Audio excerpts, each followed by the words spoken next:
This video is brought to you by Roguedeckbuilder.com. Purchase a playmat today and help us make the move to our new studio. We have over 10 playmats to choose from. Visit Roguedeckbuilder.com.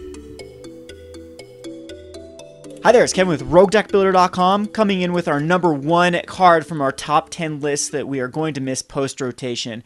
Now, I do have to apologize, this is coming in late. I tried to do this, I believe it was a Wednesday morning before the rotation on MTGO, before the pre-releases actually. The pre-release didn't happen until Friday, and I was thinking that I'd have time to do a whole deck tech and play some matches with my number 1 card, but unfortunately that Wednesday they decided to already move the rotation over and make it so the cards from M14 and from the Return to Ravnica blocks were not legal, and the only things that were legal were any of the cards out of the Cunning versus Speed and any M15 and the Theros blocks, because there was no Khans of Tarkir. So that was standard for a few days before the pre-release. Unfortunately, that meant that I could not use my number 1 card, and now we are about a week late getting this out.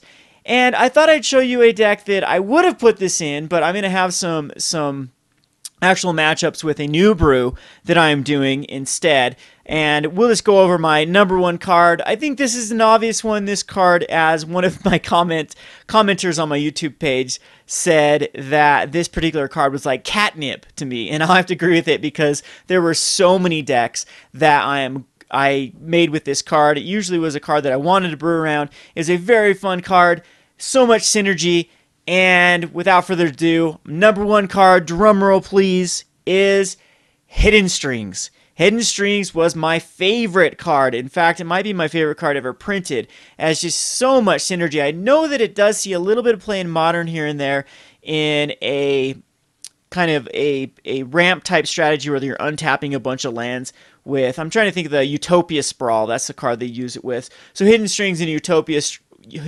Sprawl, and then they get it on. They just use it not for the ability to recast it, but just that initial casting of untapping 2 permanents is very powerful, as that just ramps you into some pretty obscene mana. So I had a lot of fun with Hidden Strings over the course of Standard. Let's go over a list of cards I'm going to greatly miss this card with. Any sort of heroic strategy.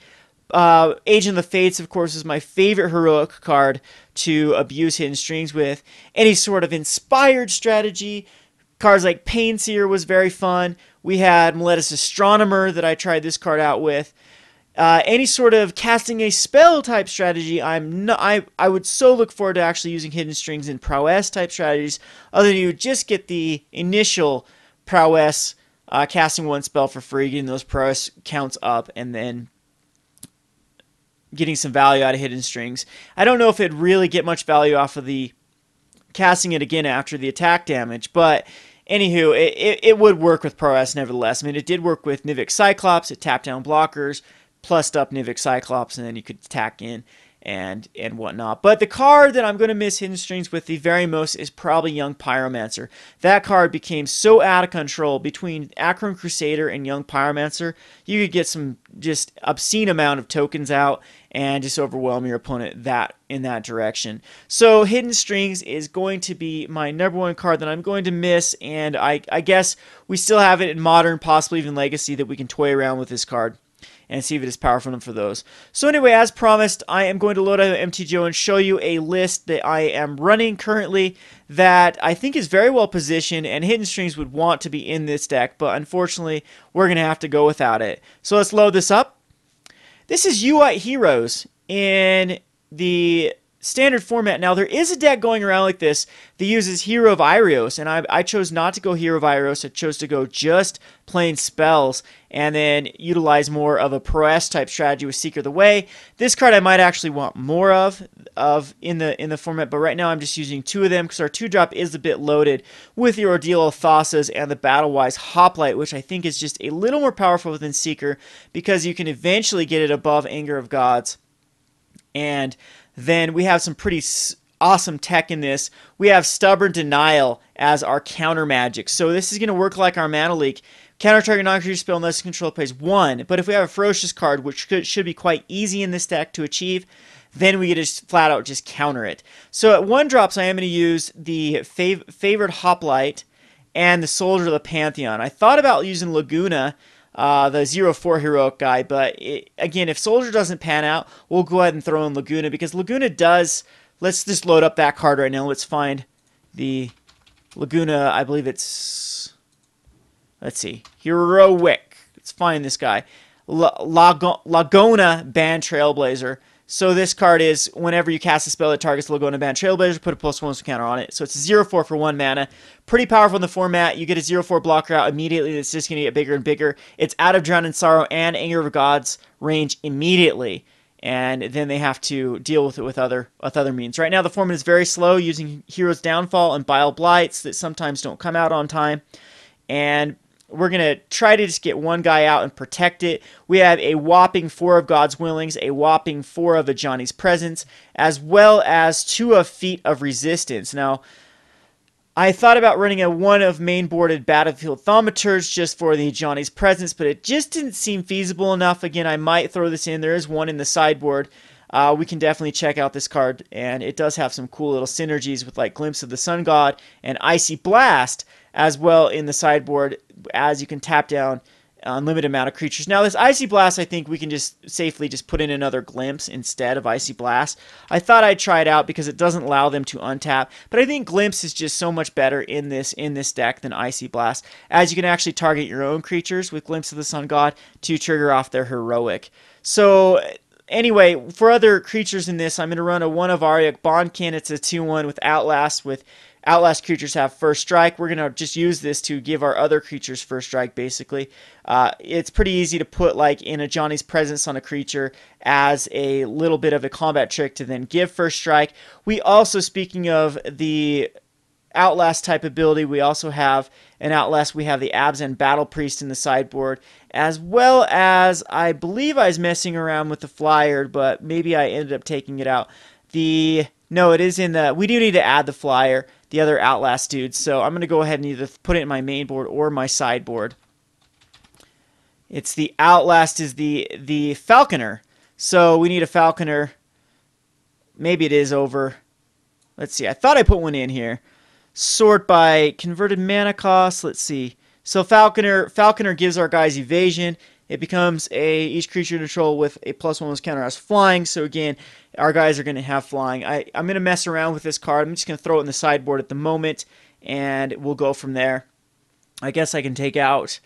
What card would we not want? Return of the Ranks is a card I'm messing around with, as it returns X creature cards with converted mana cost 2 or less from your battlefield. It probably isn't needed. We're going to cut the Return of the Ranks. I'm just going to protect guys that I have out and not worry about going from there or returning them back from my graveyard. So we will have an Abzan Falconer against stuff that is good to give our guys evasion. We also could go Aqueous Form. Aqueous Form is a nice little... enchantment that can give our guys unblockable. I think I'm going to put in a 1 of, and I don't know about the Spear of Heliod. Spear of Heliod's good with Brimaz, but maybe Spear of Heliod can go into the sideboard as well, and we can take out just one more card. Again, this is quite difficult. Maybe we don't need Erase. Erase takes care, of course, of Crewfix. It takes care of Banishing Light, but we have other ways. So I'm just going to take out the Erase, and we'll put the Spear of Heliod in the sideboard. I do like Spear though, because you can still get your 1-drop, 2-drop, and then 3-drop go Spear of Heliod, and then pretty soon, like Spear of Heliod on turn 3 makes Seeker of Way a 4/4 with lifelink and whatnot. But I think I'm going to play this 1 of Aqueous Form. We don't want too many of these because again, it is Ajani's Presence.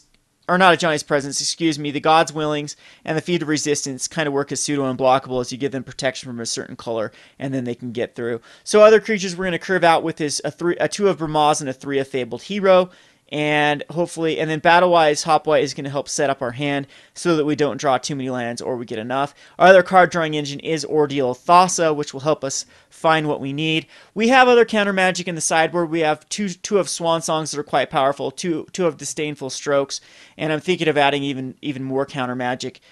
We just need to counter those End of Hostilities, those Anger of Gods, those Drown in Sorrows, and Stubborn Denial will probably be that card that does that. Otherwise, we're just going to get above the Drown in Sorrow and the Anger of Gods, hopefully on time. Again, we can give our guys protection from a particular color. So again, it's going to be 20 creature, 20 other cards, and 20 lands, just a 1/3 split on all of them. If we are low on lands, I definitely will switch around cards to see what we're at. So again, this deck has a lot of room for improvement to know what cards are good in this deck and what cards are not good in this deck. I'm thinking that it is going to perform quite well in the format. It does well against any sort of burn strategy because we do have ways to gain life in the sideboard through the Battle Priest and the Ordeal of Heliod. We have ways to overwhelm slow decks with Launch the Fleets, with Spear of Heliod and Battlefield Thaumaturge will probably come in with that. And yeah, pretty much a pretty solid deck. Other creatures, we can tap down their creatures at their end step and then swing in for lethal. So this deck can easily be improved against other matchups with this is a very powerful sideboard. So as far as land bases, I think that a Temple Enlightenment might not be the right card to put in here, but we're gonna go ahead and put in 4. I'm gonna put in 2 Mana Confluences, and then we are going to eventually get the Flooded Strands when I can afford these bad boys, but it's not even gonna let me try to add them to the. There we go. So Flooded Strands can go get our 1 of Island that we will be using. So it's just going to be maybe a 1 of or 2 of Island. I think with the Temple of Enlightenment, I think Temple of Enlightenment's okay. But we'll put in 2 islands to grab their Flooded Strands, and the rest of these are just going to be plains. And this is going to be the completed deck. So anywho, I'm expecting this to do good. We'll play a few matchups here after I pick up these cards. This has been Kevin with Roguedeckbuilder.com. Thanks for watching.